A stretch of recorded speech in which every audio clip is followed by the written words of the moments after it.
반갑습니다. 오늘 또 이렇게 이 대구에서 이 스가랴서를 같이 공부하게 되었는데요. 사실 이 스가랴서를 공부하게 된 배경은 제 의사와 의지와 무난하게 이렇게 공부를 하게 되었습니다. 어찌 보면 이제 뭐 강의 시작이라서 제가 이렇게 좀 약간 좀 제 개인 이야기를 잠깐 하고 가면, 제 전공이 이제 이사야서인데요. 제가 이사야서를 전공하게 된 것도 사실은 제가 이렇게 계획을 하고 제가 어떻게 뭘 이렇게 좀 목적을 가지고 한 것도 아니에요. 사실은 저는 이제 신학대학원 다닐 때 제가 뭘 하고 싶었냐면 신약을 전공하셨어요. 신약. 그래서 헬라어를 열심히 공부를 했습니다. 열심히 공부했는데 시험을 치면 헬라어 혹은 신약 점수가 제일 안 나와요. 근데 구약은 시험 전날 잠깐 공부했는데도 거의 A+가 나왔어요. 그때까지만 해도 잘 몰랐어요. 이게 무슨 하나님의 섭리인지. 옛날에 제가 신학대학원 다닐 때 그 송재근 교수님이라고 처음 저희 학교에 왔는데, 거의 선택 과목을 신명기를 들었는데 교재가 본인 영어 논문, 박사기 논문인 거예요. 뭣도 모르고 강의를 들었는데 나중에 그걸 수강 신청을 정정하는 바람에 3명인가 남았습니다. 저하고 3명인가 4명인가. 그래서 이제 무슨 내용인지 전혀 모르고 한 학기를 그 영어 과목을 듣고 시험 문제도 신명기에 나오는 구조에 대해서 써라 하는 거였습니다. 지금 생각해도 무슨 내용인지 모르고 썼습니다. 근데 점수가 잘 나왔어요. 준비를 전혀 제대로 하지도 못하고. 근데 이제 신약 공부는 밤을 새우고 열심을 해서 시험을 쳤는데 다 그냥 소위 말하는 그런 학점 받았습니다. 시시한 학점들 받았어요. 그래도 저는 신약을 하고 싶어가지고 그때 신학대학원 다닐 때 이제 신약 학회장이라고 그걸 또 제가 했습니다. 저는 신약을 하고 싶어가지고 그래도 포기를 못하고. 근데 제가 또 유학을 가서 또 이렇게 신약을 전공을 하지 않고 우연하게 저희 지도 교수님을 만나면서, 저희 지도 교수님이 이사야를 전공하는 바람에 제가 하고 싶어서 한 게 아니고 저희 지도 교수님이 이사야 전공이니까 제가 이사야를 전공하게 됐습니다. 그래서 이제 박사학위를 받게 됐는데요. 마침 그때 이제 저희 지도 교수님이 이제 스가랴 주석을 쓰셨어요. 셰필드에서 나오는 그 스가랴 주석을 쓰셔가지고 저도 이제 그 지도 교수님의 어떤 그 주석을 보면서 관심을 가지게 되어서 이제 지도 교수님이 좀 다 다루지 못했던 그런 본문을 좀 더 다뤄보고 싶어서 제가 이제 스가랴서를 연구하게 됐는데, 그래서 한국에 와가지고 마침 이제 스가랴 저서를 좀 누가 썼나 이렇게 살펴보니까, 죄송한 말씀이지만 한국 학자가 쓴 스가랴 주석이 전무했습니다. 그런데 이제 이 목회자님들은 오셔가지고 저에게 좀 좋은 주석을 소개시켜 달라고 그러는데 책이 없는 거예요. 그래서 우리 목사님들을 섬기기 위해서, 혹은 또 우리 교회에 다니는 중직자들, 교회에서 열심히 봉사하는 분들 중에서 좀 이 스가랴 말씀을 좀 잘 알고 싶은 분들, 이런 분들을 위해서 책을 좀 써보자. 그래서 제가 이제 2005년도에 집필을 시작해가지고 한 3년 정도, 3, 4년 그냥 여기에 올인을 해가지고 이제 이 책을 쓰게 됐는데요. 그래서 그 책이 이제 최근에 개정판이 나와가지고 여기 이제 SFC 출판사에서 스가랴라고 이렇게 책이 나와 있습니다. 나와 있고, 제가 책 자랑하려고 그런 거 아니니까 오해하지 마시고 안 사셔도 됩니다. 이거는 꼭 사실 필요 없습니다. 그래서 이제 이 책에 있는 내용을 중심으로 제가 오늘 강의를 좀 해야 될 것 같고요. 그리고 제 강의 들으실 때 이 책 없어도 상관없습니다. 제 강의 듣는데 아무 문제 없으니까요. 책 사야 되나? 절대 그렇게 생각 안 하셔도 됩니다. 그리고 뭐만 있으면 되느냐? 성경책만 있으면 됩니다. 성경책만 있으면 오늘 저의 강의를 듣는데 아무런 문제가 없습니다. 문제가 없고, 그러나 제가 오늘 했던 그 강의 내용은 좀 핵심적인 내용, 본문의 핵심적인 논점만을 설명하기 때문에 좀 더 세밀하고 좀 더 구체적인 내용을 알고 싶으시면 여러분들이 이거를 사서 보셔도 됩니다. 그러나 뭐 꼭 그럴 필요가 없으시면 안 하셔도 됩니다. 꼭 그렇게 알고 계시면 좋겠고요.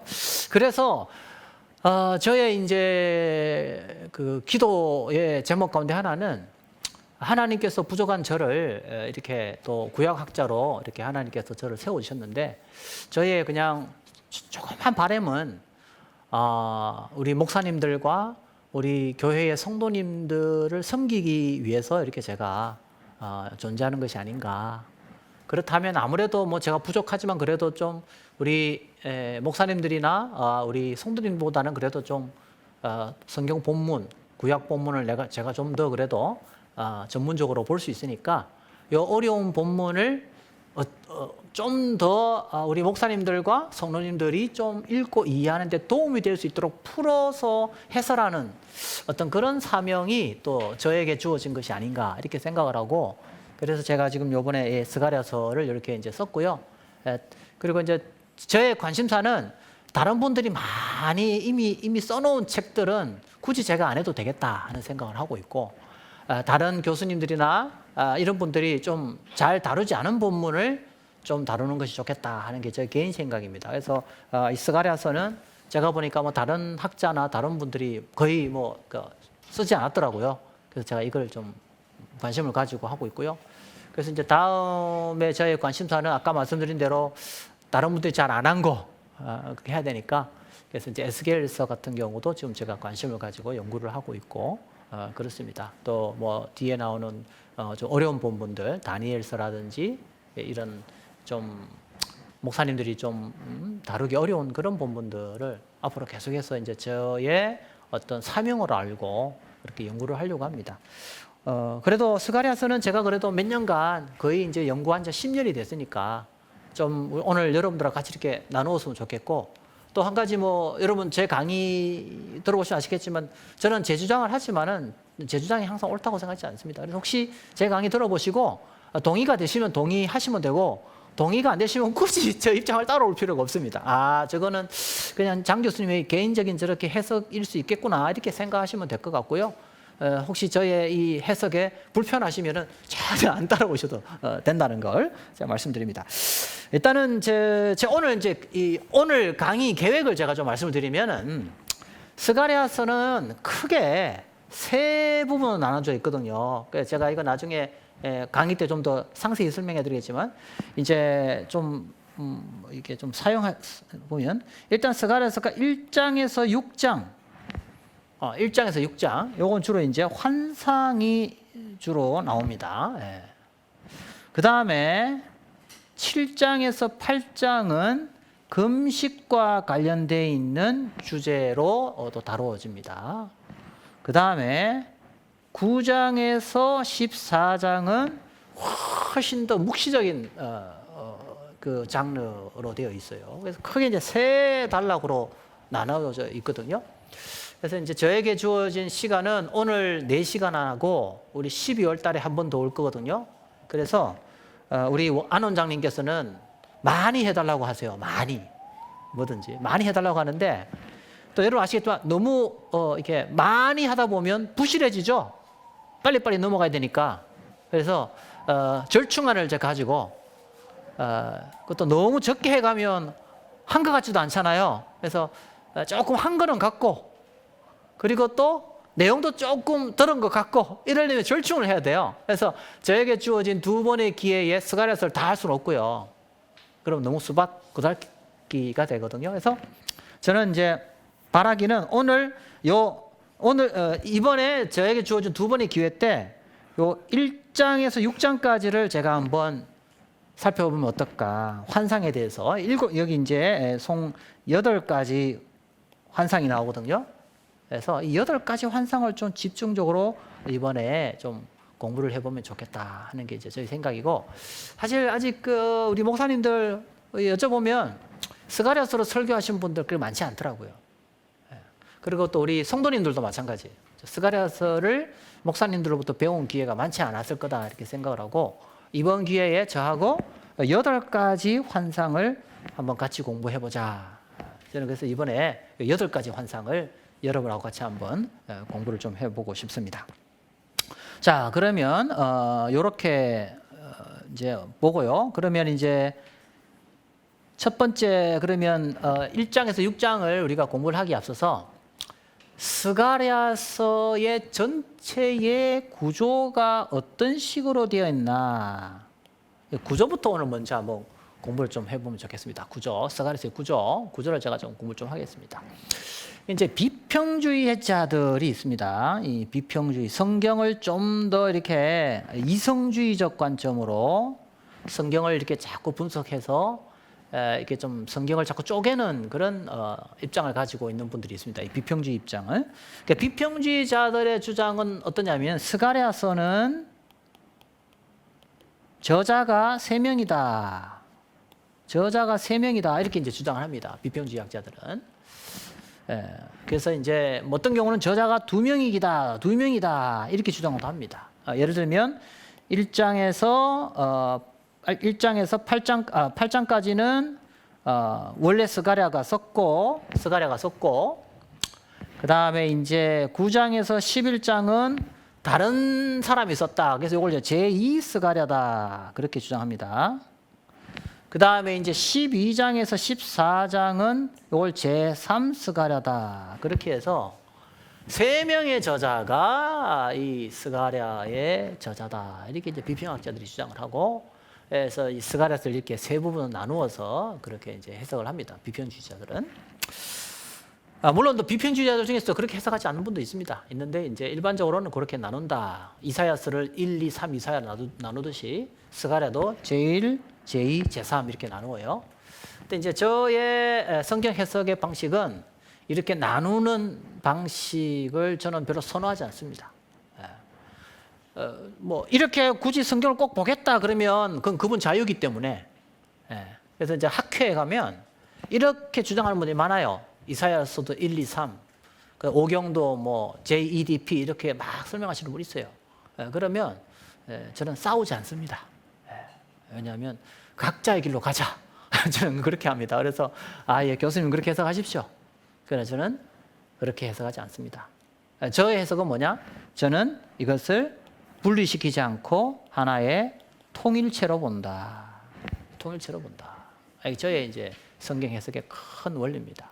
그리고 이 스가랴서도 한 저자에 의해서, 스가랴라는 선지자에 의해서 기록되어진 본문이다 하는 게 이제 제 입장입니다. 그래서 혹시 이 부분에 있어서 뭐 저하고 동의가 안 되시면은 안 따라오셔도 됩니다. 왜냐하면 여기는 지금 뭐 교단 배경이 있는 것도 아니고, 또 여기 계신 분들은 다양한 어떤 그런 그 배경이 있거든요. 그러니까 제가 여기에서는 뭐 여러분의 어떤 성경 해석의 관점을 가지고 있는지 알 수 없기 때문에, 그러나 저의 입장은 한 저자가 통일성을 가지고 처음부터 끝까지 기록했다는 게 이제 저의 입장이고, 이런 저의 입장은 무엇으로 증명이 되냐면 구조에 의해서 증명이 된다. 이렇게 저는 봅니다. 그래서 간단하게 스가랴서 구조를 요 구조 설명만 해도 사실 오늘 하루 종일 해도 시간이 모자라요, 개인적으로는.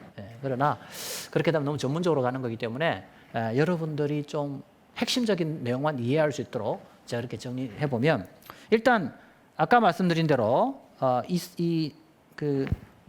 스가랴서는 1장에서 6장의 환상이 있고요. 그 다음에 완전 장르가 다른 9장에서 14장까지 약간 묵시적인 예언이 나와요. 그러니까 중간에 뭐가 끼어 있느냐 하면요. 중간에 뭐가 끼어 있냐면은 이 7장에서 8장이 이렇게 끼어 있어요.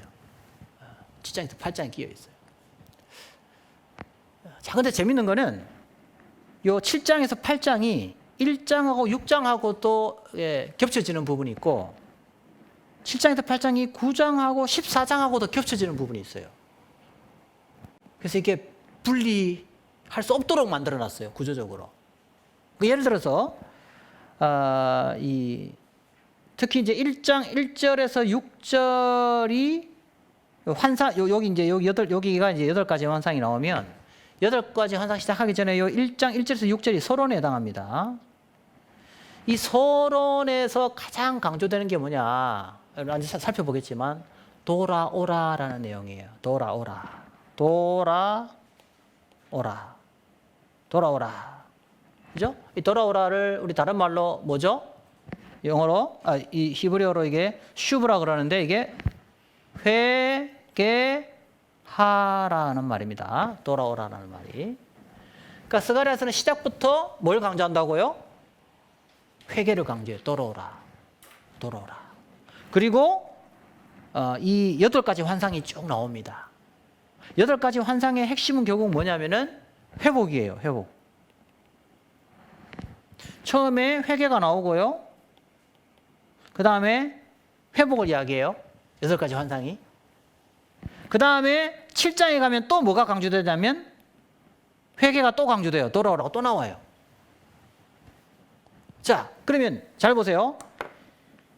1장에서 8장까지의 구조가 처음에 회개가 나오고 8가지 환상이 나오고 그 다음에 또 뭐가 또 나온다고요? 회개가 나와요. 이 구조는 뭘 강조하고 있을까요? 그래서 회복이 중요한데 이 회복은 반드시 무엇이 전제돼야 된다? 회개가 전제돼야 된다. 이를 강조하는 거예요. 그러면 그 당시 이스라엘 백성들, 스가랴 시대 백성들에게 있어서 가장 큰 관심사는 뭐였겠어요? 포로기 시대 백성들에게 제일 중요한 건 뭐예요? 회복이죠. 맞잖아요. 나라 잃은 백성들에게 가장 큰 관심은 회복. 그죠? 사업 망했어. 사업 망한 사람에게 제일 간절한 게 뭐예요? 다시 일어서는 거예요. 맞죠? 건강을 잃은 사람에게 가장 필요한 게 뭐예요? 다시 건강을 회복하는 거예요. 회복이에요, 회복. 1차적인 우선적 관심이 회복이에요. 회복. 네. 그죠? 네. 회복이에요. 그러니까 포로기한 공동체에 있어서 제일 큰 관심사는 뭐냐 이거예요. 회복이에요. 그러니까 얼마나 회복에 관심이 많았겠어요. 그래서 8가지 환상을 통해서 그 회복에 대한 약속을 하나님이 합니다. 그런데 그 간절한 회복은 반드시 무엇이 전제돼야 되느냐 하는 거예요. 그래서 포로기한 공동체가 놓치고 있는 게 뭐냐? 너무 간절히 회복은 고대하는데 그 회복에 전제되어야 하는 가장 필수적인 것을 놓치고 있다는 거예요. 우리도 그럴 수 있거든요. 우리도 그럴 수 있단 말이에요. 네? 네. 어떤 분이 병에 걸려가지고 이제 수술해가지고 이제 회복을 고대해요. 그런데 자기가 병이 오게 된 근원적인 문제를 고치지 않으면서 계속 수술만 하고 있으면 그 회복이 되나요? 근원적으로? 그 문제가 다시 발생하는 거예요. 우리 안 원장님 뭐 더 잘 아시겠지만 내가 지금 자세가 안 좋단 말이죠. 네? 처음부터 자세가 안 좋고 뭐 문제가 있다 이거죠.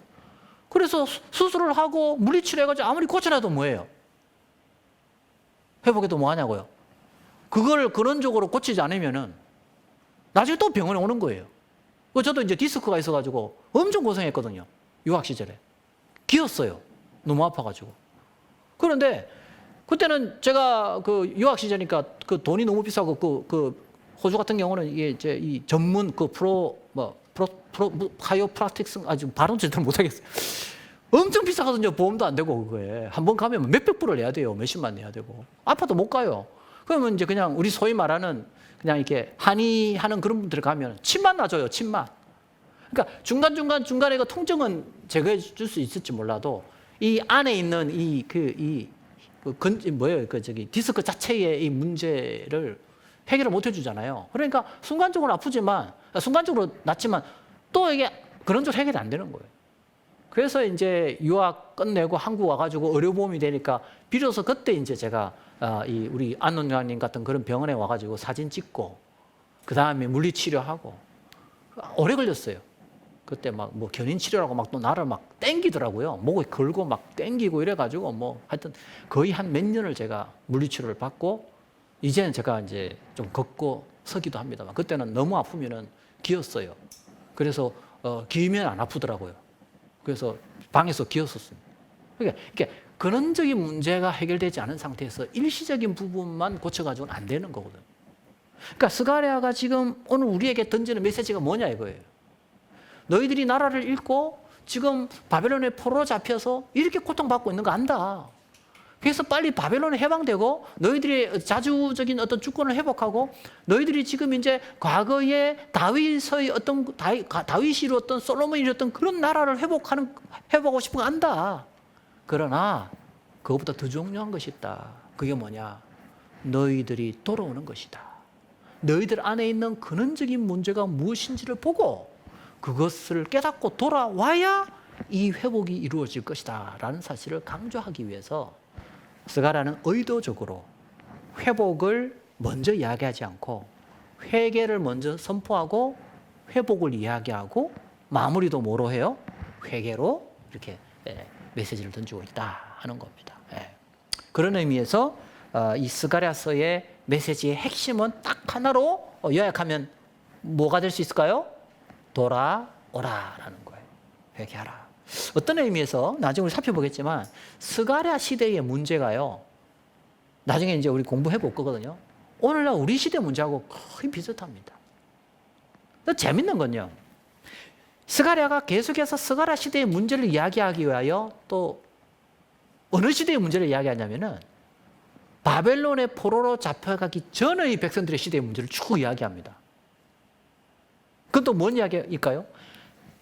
바벨론 포로로 잡혀오고 난 다음에 일어나는 일들이나 포로로 잡혀가기 전의 일들이나 문제가 늘 같아요, 달라요? 같은 거예요. 그런데 또 바벨론의 포로로 잡혀서 돌아왔지만 정신 못 차리는 거예요, 이 사람들이. 그 사람들이 지금 하고 있는 이런 일들이 다시 과거에 조상들이 했던 그 일들을 반복하고 있고요. 오늘 우리 시대를 돌아보면요. 그대로 답습하고 있어요, 사실은 제가 볼 때. 그렇다면 바벨론의 포로로 잡혀가기 전에 메시지를 전했던 이사야의 메시지나 예레미야의 메시지는요. 스가랴 시대 백성들에게 여전히 중요한 메시지가 되고요. 또 스가랴 시대의 백성들에게 선포했던 그 메시지는요. 여전히 누구에게 또 중요하겠어요? 우리에게 중요한 거예요. 사실. 그런 의미에서. 그래서 하나님의 말씀은 그런 의미에서 영원하다는 말씀을 스가랴가 나중에 합니다. 제가 그건 말씀드릴게요. 너무 길게 이야기하면 안 되고. 그 다음에 이 7장에서 8장은 마지막에 8장 마지막에 가면 결국 회개를 통해서 회복되면 어떤 일이 벌어지냐? 어떤 일이 벌어지냐? 열방의 백성들이 시온으로 오게 된다. 이걸 이야기해요. 그러니까 구원이 단순히 어떻게 이루어지느냐? 모든 열방의 백성들이 몰려오게 된다. 시온으로. 종말의 구원을 이야기합니다. 종말의 구원. 종말의 구원을 강조합니다. 특히 8장 마지막에. 그런데 여러분 14장 마지막에 가면 종말에 이루어질 열방의 예배, 초막절 예배가 나옵니다. 초막절 예배. 초막절을 지켜요. 시온에서 열방의 백성들이. 그래서 이 초막절 예배는 이스라엘의 예배가 아니고 온 열방의 백성들이 참여하는 예배. 그래서 요건 또 이렇게 또 묶여져요. 또 열방의 구원, 열방의 구원 다 묶여요. 이 말은 뭐냐면 이스라엘의 구원이 단순히 이스라엘에게만 국한되는 것이 아니고 어디까지 이어진다고요? 열방의 구원까지 나타난다. 자, 근데 이스라엘의 구원 회복을 위해서는 회개가 필요하죠? 마찬가지예요. 이 열방의 구원을 위해서도 뭐가 필요해요? 회개가 필요해요. 그래서 종말에 하나님께서 회개의 영을 부어줄 것이라는 약속이 11, 12, 13장에 나옵니다. 굉장히 그 스가랴서는 그런 부분에서 굉장히 잘 짜여진 그런 그 구조를 보여주고 있습니다. 그리고 여러분 뭐 나중에 14장 공부할 수 있을지 모르겠지만 요 초막절 요 제사는 나중에 뭐와 연결돼요? 요한복음 6, 7, 8장에 나오는 예수님께서 초막절에 누구든지 목마르다들은 내게로 와서 마셔라. 그렇게 메시지가 나오거든요. 바로 이 메시지와 깊은 연관성을 가지고 있어요. 그리고 요 14장에 가면 여기에 이 예루살렘에서 뭐가 흘러나오느냐? 물이 흘러나온다. 그렇게 나와 있어요. 이거는 예수님께서 요한복음 6, 7, 8장에서 그 생수, 예수님으로부터 흘러나오는 생수를 말씀하실 때 바로 이 초막절 제사, 온 열방이 참여하는 초막절 예배를 염두에 두고 말씀하신 것이다. 저는 그렇게 봅니다. 많은 신약학자들이 그 부분에서 동의합니다. 많은 신약학자들이. 동의 안 하는 분이 거의 없습니다. 그런 의미에서 이 스가랴 14장은 굉장히 중요한 본문이에요. 우리가 많이 놓치고 있는 본문 중에 하나입니다. 굉장히 중요한 본문입니다. 자, 그런 의미에서 이 스가랴서 전체 구조를 보니까 잘 짜여져 있죠. 만약에 이거를 그냥 이렇게 잘라버리면요, 이 의미가 살지 않습니다. 연결이 안 돼요. 제가 스가랴서를 연구해 본 결과, 그래서 스가랴서는 이렇게 나누지 말고 전체를 하나로 보는 것이 필요하다는 게 이제 저의 입장입니다. 뭐 이 정도 하고요. 그 다음에 이제 뭐 주제 제가 사실 이 구조에 대해서는 좀 더 상세하게 좀 설명을 할 수는 있으나 그렇게 되면 우리가 또 이제 다른 내용을 빨리 넘어가야 되기 때문에 구조는 한 이 정도로 하고 이제 스가랴 시대의 배경으로 우리 한번 넘어가도록 그렇게 하겠습니다. 그럼 스가랴 시대의 배경은 어떻게 이제 보면 좋을까 하는 거 우리가 한번 살펴보겠습니다. 스가랴 시대는 여러분 보시면 아시겠지만 스가랴 시대는 성경 본문에 정확하게 나와요. 스가랴는 재밌는 게요. 그 스가랴가 받은 예언의 시점이 정확하게 기록이 되어 있습니다. 예를 들면 1장 1절, 그 다음에 1장 7절, 그 다음에 7장 1절에 정확하게 언제 하나님의 계시의 말씀이 임했다 그래가지고 시점이 정확하게 나오기 때문에 스가랴서의 어떤 그 예언의 시점은 뭐 의심의 여지가 없어요. 거기에 등장하고 있는 왕이 바로 다리오 왕이죠. 다리오 왕. 즉 이건 페르시아 시대의 시점이다. 이렇게 볼 수가 있겠습니다. 자, 그러면 이 페르시아, 특히 다리오 왕 시대의 그 특징은 뭘까요? 역사적인 배경을 보면 특징이 뭘까요? 가장 큰 문제는 뭐냐면은 바로 경제적 위기였습니다. 경제적 위기. 이 바벨론의 포로 상태도 돌아와가지고 뭔가 이제는 회복을 바라보았는데 여전히 페르시아라는 나라가 이 유다를 계속해서 통치하게 되었어요. 그런데 문제가 뭐냐니까 경제적으로 너무 어려웠어요. 이 부분은 여러분이 그 학개서를 읽어보면 잘 나옵니다. 스가랴서하고 같은 시대적 배경에서 기록된 책이 학개거든요. 학개서를 읽어보시면요, 여러분 어떤 걸 볼 수 있을까요? 그 나쁜 기후 때문에 이 곡식을 풍족히 거둘 수 없어가지고 심각한 경제적 고통을 겪고 있었던 시기다라는 걸 알 수가 있습니다. 그래서 많은 어려움을 겪게 됩니다. 자, 그러면 경제적인 위기에다가 또 뭐까지 있느냐? 민족적 분열의 위기까지 있습니다. 민족이 나눠져 버렸어요. 어떻게 나눠졌을까요? 한번 생각해 볼까요? 이게 이 민족적 분열이 왜 왔느냐? 다른 게 아니고 정치적인 것 때문입니다. 정치적. 요즘 우리 한국 사회도 그렇죠. 한국 사회만 그런 게 아닙니다. 교회도 마찬가지입니다. 교회도 요즘 이재명, 윤석열 꺼내면 교회는 완전히 나눠줍니다. 심각합니다.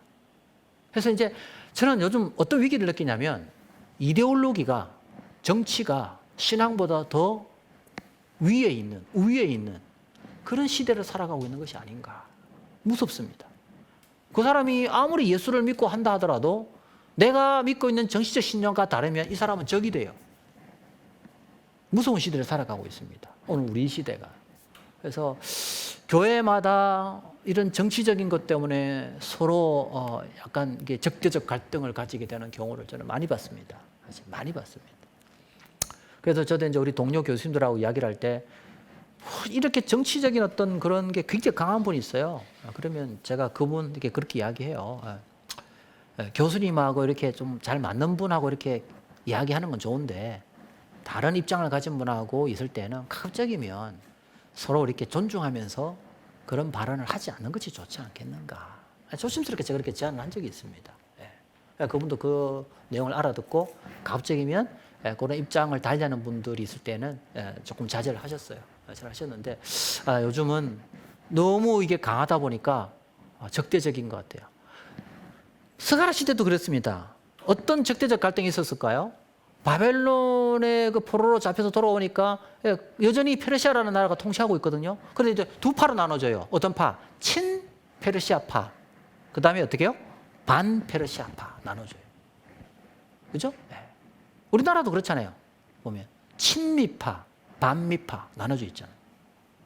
친중파, 반중파 나눠 있잖아요. 그죠? 네. 그렇게 나눠 있어요. 보면.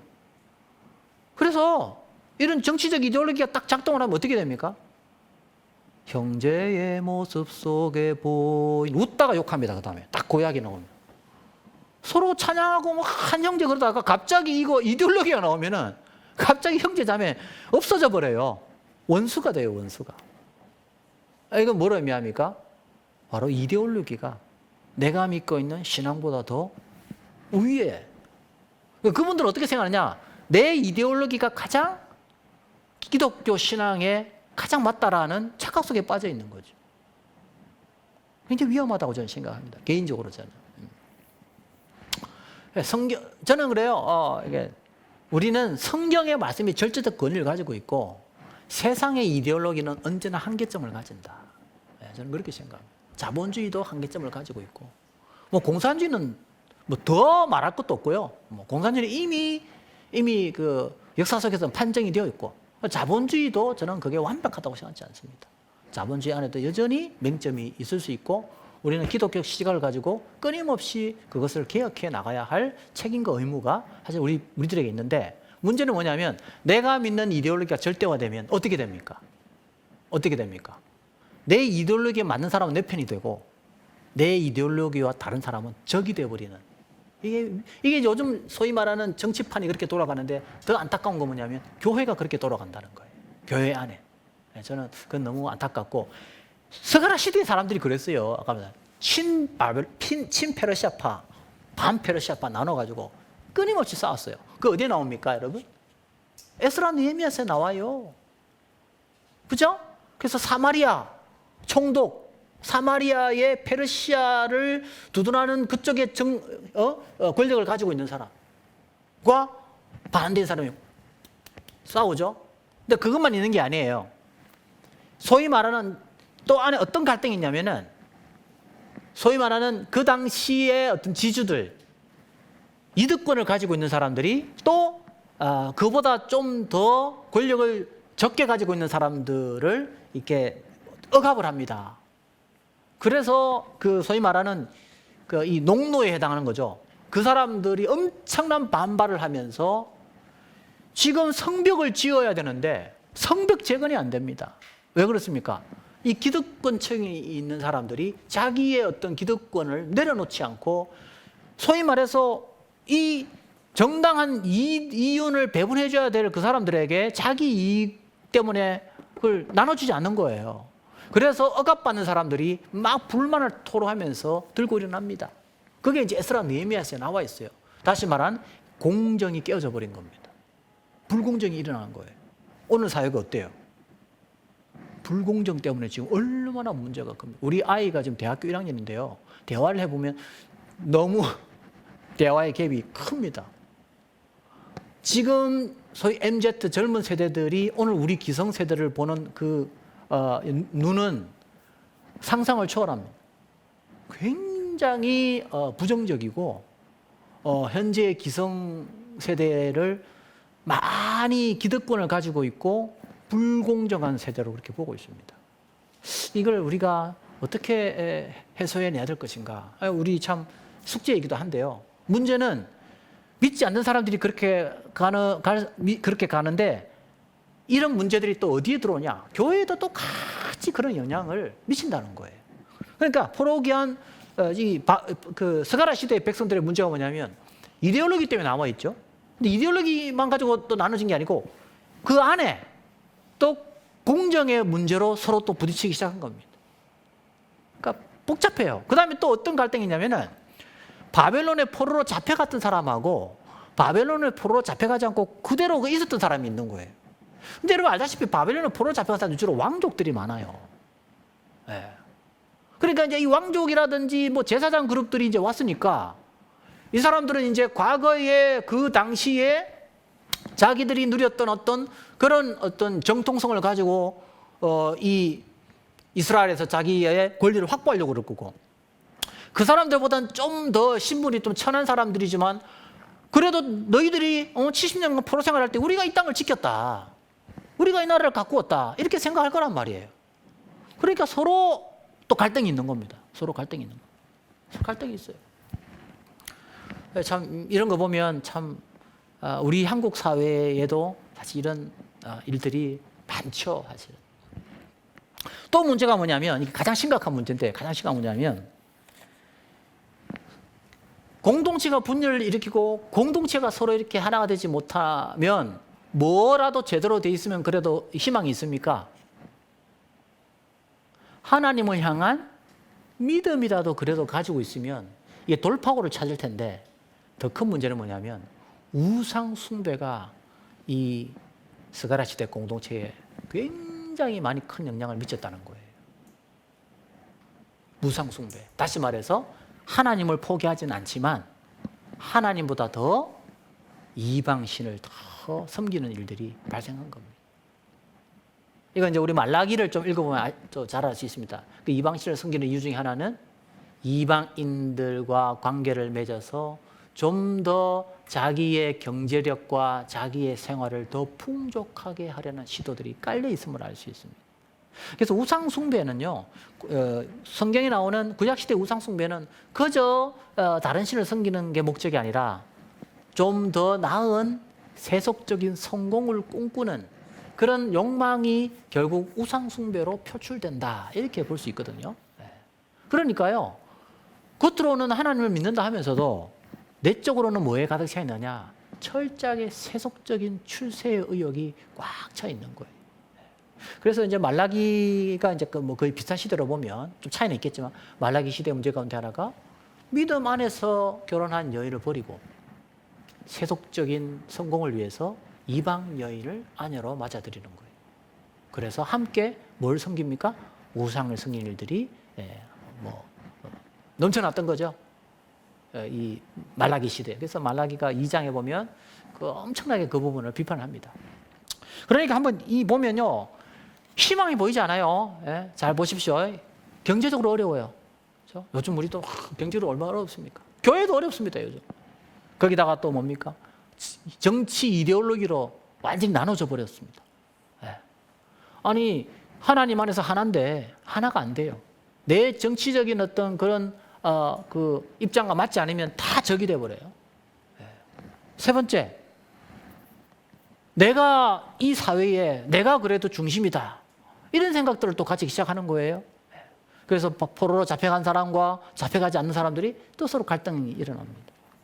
더 큰 문제는 뭡니까? 하나님만이라도 사랑하고 주님만 더 사랑해가지고 그 믿음 안에서 있으면 그래도 이 문제가 극복이 될 텐데, 오히려 하나님만 믿고 의지하는 신앙이 무너지고 우상 숭배에 빠져가더라는 거예요. 오늘 우리 한국 교회의 모습도 그렇지 않습니까? 사실 성공이 우선이고 추세가 우선이고 하나님도 중요하지만 이 땅 가운데서 성공하는 것이 더 중요하다는 그런 생각들이 점점 교회에 팽배해 있으면 이제는 문제가 더 심각해지고 사실은 회복은 점점 멀어지는 거예요. 그토록 포로기한 공동체들이 지금 겪고 있는 이런 경제적 어려움, 경제적 궁핍, 이런 분열의 문제를 극복하고 싶으나 사실은 그들의 문제를 보지 못하고 오히려 하나님을 대적하는 그런 그 포로기한 공동체의 모습을 보면 어쩌면 오늘 우리의 모습과도 같다라는 생각을 하고요. 이런 절대절명의 위기 상황 속에서 바로 이 위기에서, 이 절박한 위기에서 어떻게 문제를 극복하고 다시 회복의 길로 나아갈 수 있는가, 그 해답과 열쇠를 던져주기 위해서 제시된 그 계시의 말씀이 바로 스가랴의 말씀이다. 그 상황에서 스가랴에게 주었던 이 메시지가 그러면 어떤 의미에서 스가랴와 그 유사한 이런 문제를 안고 있는 오늘 우리 한국교회도 여전히 저는 우리 한국교회의 회복으로 나아가는데 가장 중요한 열쇠가 바로 이 스가랴의 말씀이 아닌가 저는 개인적으로 그렇게 생각을 합니다. 이 정도로 저는 스가랴 시대의 배경에 대한 부분은 좀 다루었고요.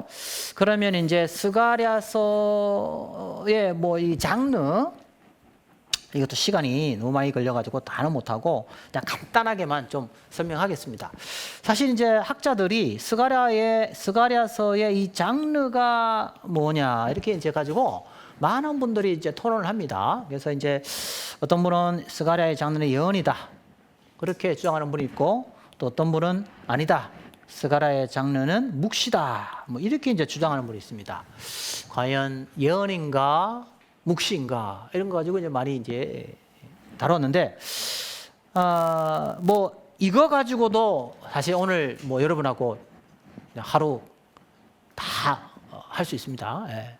왜냐하면 예언과 묵시가 가지고 있는 이게 장르적 특성이 엄청나게 차이가 나거든요. 사실은 차이가 나는데 이걸 막 상세하게 다 들어갈 수는 없고요. 저는 좀 쉽게 제가 딴 건 모르는데 좀 짧고 쉽게는 제가 잘합니다. 그래서 예언과 묵시의 가장 큰 차이는 뭐냐라고 했을 때 우리 지난번에 우리 김대용 박사님이 이제 아마 그 다니엘서 하면서 이 묵시에 대한 중요한 어떤 특징과 차이를 저는 아마 여러 강의를 하셨을 것 같고 저는 뭐 강의를 다 들어보지 못했지만 혹시 묵시에 대해서 잘 공부하고 싶으시면 우리 안상호 원장님 우리 토바 홈피에 들어가면은 그 다니엘서 강의가 올라가 있으니까 그걸 다시 좀 보시면 이 묵시가 어떤 것이다 하는 걸 충분히 좀 알 수 있지 않을까 생각이 들고요. 다만 이제 저는 오늘 여기에 이제 스가랴를 위해서 간단하게 제가 설명을 해드리면 예언과 묵시의 가장 큰 차이는 뭐냐면 저는 이렇게 생각해요. 예언이라는 것은